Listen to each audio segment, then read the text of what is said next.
Lorsque le diable a tenté Ève dans le jardin d'Éden, comme le décrit la Genèse 3, versets 1 à 7, il n'a utilisé aucune force pour la pousser à le faire. Au lieu de cela, il a utilisé une sagesse ancienne, en posant des questions pour la faire voir d'une perspective inférieure, ce qui a conduit à la chute de l'humanité. Mais où était Dieu lorsque Satan était dans le jardin avec la femme? Pourquoi Dieu a-t-il permis cela et pourquoi ne l'a-t-il pas arrêté? Dans la vidéo d'aujourd'hui, nous allons examiner où était Dieu lors de la chute d'Adam et comment comprendre cela peut aider à répondre à certaines questions dans votre propre vie et situation. Il s'avère que Satan a mis en question la parole de Dieu. Il n'a pas nié que Dieu avait parlé, mais il a simplement remis en question si Dieu avait vraiment dit ce qu'Ève pensait qu'il avait dit. Satan a amené Ève à douter de l'amour de Dieu pour elle.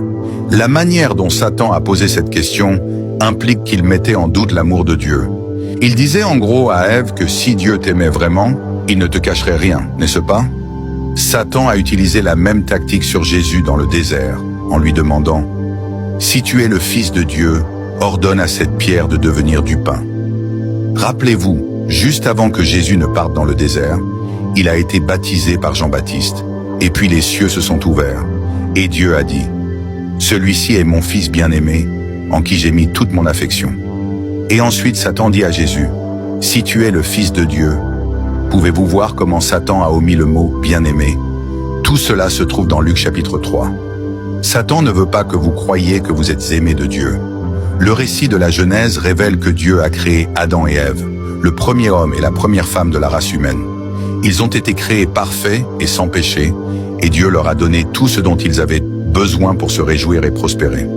Il a fait tout cela par son amour insondable et inconditionnel pour eux.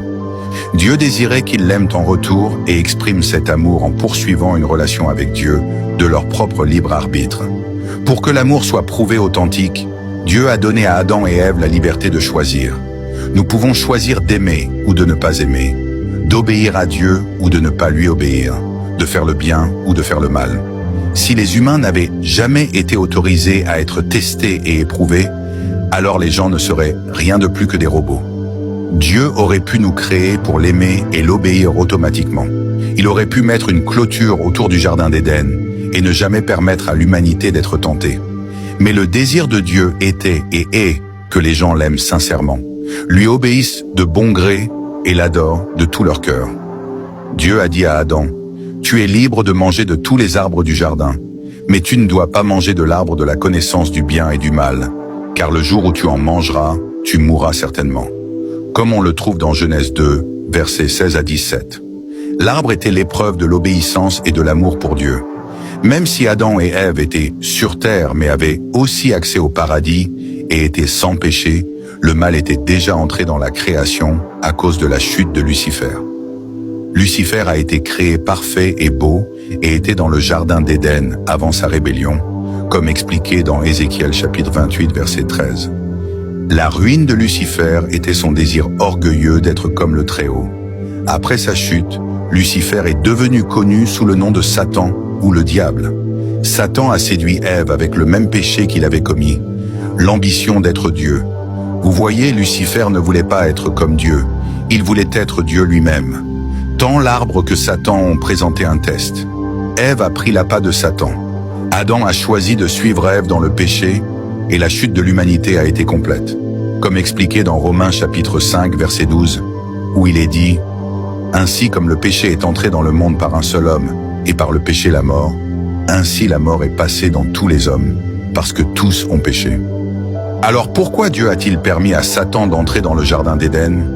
Dieu l'a permis comme un moyen de tester l'amour et l'obéissance d'Adam et Ève.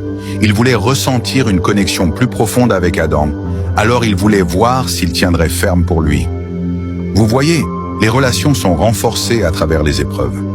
Les seules vraies relations que vous aurez dans votre vie sont celles qui sont forgées dans le feu. Dieu est bon, sage et aimant. Tout ce qu'il fait est dans notre meilleur intérêt et pour un bon et aimant but. Souvenez-vous de ce que Dieu a dit dans Jérémie chapitre 29, versets 11 à 13.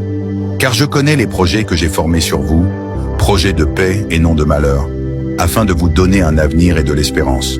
Vous m'invoquerez, vous partirez et vous vous prosternerez devant moi, et je vous exaucerai. Vous me chercherez et vous me trouverez si vous me cherchez de tout votre cœur. Genèse chapitre 3, versets 1 à 9 dit « Or le serpent était le plus rusé de tous les animaux des champs que l'Éternel Dieu avait fait.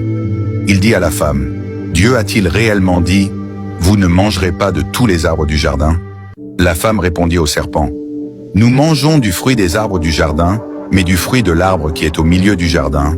Dieu a dit, « Vous n'en mangerez point, et vous n'y toucherez point, de peur que vous ne mouriez. » Alors le serpent dit à la femme, « Vous ne mourrez point, mais Dieu sait que le jour où vous en mangerez, vos yeux s'ouvriront, et vous serez comme des dieux, connaissant le bien et le mal. » La femme vit que l'arbre était bon à manger et agréable à la vue, et qu'il était précieux pour ouvrir l'intelligence. Elle prit de son fruit et en mangea, et elle en donna aussi à son mari, qui était avec elle, et il en mangea. Alors leurs yeux à tous deux s'ouvrirent, et ils connurent qu'ils étaient nus, et ils cousirent des feuilles de figuier, et en firent des ceintures. Ils entendirent le bruit de l'Éternel Dieu qui se promenait dans le jardin vers le soir. Et l'homme et sa femme se cachèrent loin de la face de l'Éternel Dieu, parmi les arbres du jardin. Mais l'Éternel Dieu appela l'homme, et lui dit, « Où es-tu » Donc voici le truc.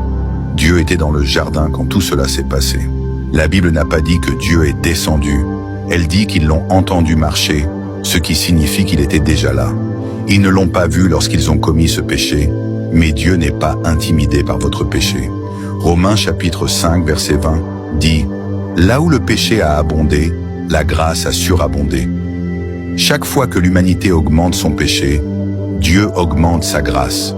La lumière est plus grande que les ténèbres. La vérité est plus grande que le mensonge. La Bible ne dit jamais que le serpent a parlé à Adam et Ève, mais seulement à Ève. Seule Ève a répondu, et il est très improbable qu'Adam ne réponde pas du tout s'il était impliqué dans la conversation, surtout avec les erreurs flagrantes prononcées dans la conversation. Logiquement, il est plus facile de tromper une personne que deux. Notez la tromperie habile du serpent en ce sens qu'il ne s'est pas conformé à l'ordre créé par Dieu. Il n'est pas allé vers Adam en premier, mais est allé directement vers Ève. Pouvez-vous voir comment il n'est pas bon pour un homme ou une femme d'être seul? Pourquoi? Parce qu'ils sont plus susceptibles de prendre de mauvaises décisions. Vous avez besoin d'une équipe. Vous avez besoin de personnes autour de vous pour vous dire où vous devez vous améliorer. Rappelez-vous qu'un homme très concentré est aussi un homme très aveugle. Si vous regardez vers le nord, vous ne pouvez pas voir le sud, et si vous regardez vers l'est, vous ne pouvez pas voir l'ouest. 1 Timothée chapitre 2, verset 13 dit « Adam a été formé le premier, puis Ève, et Adam n'a pas été trompé, mais la femme a été trompée, et c'est elle qui est devenue coupable. Mais pourquoi Satan a-t-il ciblé Ève? Parce que les femmes sont plus câblées pour recevoir, tandis que les hommes sont câblés pour donner. Les hommes donnent la semence, les femmes reçoivent la semence. Ainsi Satan savait cela et a ciblé Ève plutôt qu'Adam. Avez-vous remarqué que la plupart des réceptionnistes sont des femmes? C'est parce que les femmes sont bonnes pour recevoir les gens. Adam a été formé le premier, et pourtant c'est la femme qui a péché en premier. Ce n'est pas qu'Adam n'a pas péché, il l'a certainement fait, ou qu'il n'a pas été trompé à un certain niveau, mais il n'a pas été trompé par le serpent. Elle était la récipiendaire de la tromperie du serpent. Puis Adam a écouté sa voix, ce qui parle du chemin du serpent. Il s'est approché et a trompé Ève en premier, plutôt que d'approcher l'homme. Bien sûr, nous pouvons dire beaucoup sur les différences dans la nature des hommes et des femmes, mais ce n'est pas ce qui est en jeu ici. Dieu a établi un ordre dans la création, et Satan a subverti cet ordre, ce qui a conduit à la chute. En cela, tant l'homme que la femme sont en faute. En termes simples, Ève a usurpé la tête d'Adam et a conduit le chemin vers le péché, et Adam, qui semble avoir resté passif, laissant la tromperie se poursuivre sans intervention décisive, a abandonné son poste. Sa tête, Ève, a été trompée. Adam, pour sa part, a abandonné sa responsabilité. Y avait-il des différences spécifiques chez Ève que Satan a cherché à exploiter? Sa force nourrissante et empathique? Était-elle plus vulnérable d'une certaine manière à la tromperie du diable? Qu'elle le soit ou non, ce n'est pas le point de Paul ici. Satan a subverti l'ordre de Dieu, mais maintenant l'ordre de Dieu perdure. Et la rédemption viendra selon les termes de Dieu, pas ceux de Satan. Pour l'instant, nous vivons à une époque non sans péché, mais aussi non sans grâce. Rappelez-vous, quand le péché abonde, la grâce abonde encore plus. Rappelez-vous ce qui est arrivé à Paul dans la Bible, comment il tuait des chrétiens. Mais ensuite, Jésus lui est apparu et l'a élevé pour être l'un des plus grands apôtres ayant jamais vécu. Voyons ce que dit la Bible à ce sujet. Actes chapitre 9 dit « Pendant ce temps, Saul respirait encore des menaces de meurtre contre les disciples du Seigneur. Il se rendit auprès du grand prêtre et lui demanda des lettres pour les synagogues de Damas, afin que s'il trouvait là des gens appartenant à la voie, hommes ou femmes, il put les amener prisonniers à Jérusalem. Comme il était en route et qu'il se rapprochait de Damas, tout à coup une lumière venant du ciel resplendit autour de lui. Il tomba par terre et entendit une voix lui dire « Saul, Saul, pourquoi me persécutes-tu » Il répondit « Qui es-tu, Seigneur ?»« Je suis Jésus que tu persécutes, » répondit-il. « Lève-toi et entre dans la ville, et on te dira ce que tu dois faire. » Les hommes qui voyageaient avec Saul se tenaient là, stupéfaits. Ils entendaient la voix, mais ne voyaient personne. Saul se releva de terre, mais lorsqu'il ouvrit les yeux, il ne voyait rien. Ils le conduisirent par la main jusqu'à Damas. Pendant 3 jours, il resta aveugle et ne mangea ni ne but rien. À Damas, il y avait un disciple nommé Anania. Le Seigneur l'appela dans une vision. « Ananias, répondit-il, me voici, Seigneur. » Le Seigneur lui dit, « Lève-toi, va dans la rue appelée la droite et cherche dans la maison de Judas un homme de Tarse nommé Saul. » Il prit et il a vu en vision un homme nommé Ananias entrer et lui imposer les mains pour qu'il recouvre la vue. Pouvez-vous voir comment, même si le péché abondait en Saul, qui a été plus tard appelé Paul, la grâce a abondé en Christ? Les ténèbres ne sont pas plus grandes que la lumière. Souvenez-vous que Jean chapitre 3, verset 16 dit « Car Dieu a tant aimé le monde qu'il a donné son Fils unique, afin que quiconque croit en lui ne périsse point, mais ait la vie éternelle. » Le péché a perdu, Christ a gagné. Entrez dans sa victoire en priant cette prière du cœur. Seigneur Jésus, je viens à toi et je te demande de venir dans ma vie. Sauve-moi de mes péchés, guéris-moi de ma maladie et de ma douleur, et enlève ma culpabilité et ma honte. J'accepte que tu es le Fils de Dieu, qui est mort pour moi, et après 3 jours, tu es ressuscité. Remplis-moi de ton esprit et transforme mon cœur. Je te donne ma vie. Amen.